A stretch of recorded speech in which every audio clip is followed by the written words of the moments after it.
इतिहास की तारीखों में से एक सबसे बड़ी जंग ऐसी हुई जिसमें 3 लाख रोमन सिपाही थे और सामने थे 30,000 इस्लाम के बहादुर। यही थी वो जंग जिसने तारीख की धारा बदल दी, जंगे यरमूक।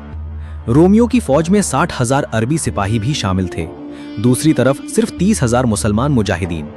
जब ये खबर सिपा सलार खालिद बिन वलीद के पास पहुंची तो उन्होंने 60,000 दुश्मनों के मुकाबले सिर्फ 30 सिपाहियों को तैयार किया। इस पर अबू सुफियान ने कहा, मुजाहिदीन से मेरी मोहब्बत की वजह से 30 के बजाय 60 लेकर जाओ। और फिर सिर्फ 60 बहादुर मुजाहिदीन 60,000 दुश्मनों से टकराने के लिए निकल पड़े।